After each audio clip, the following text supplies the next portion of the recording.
Ini yang dinyamakan anak zaman now kayak ini dia.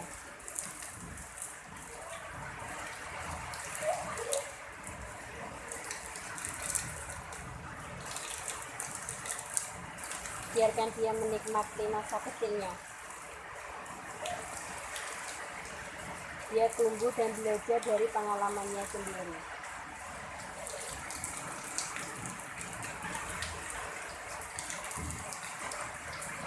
Adiknya kedinginan, Kak. Dek, ayo mandi ya, mandi udah yuk. Kakak belum. Hati-hati loh, Kak.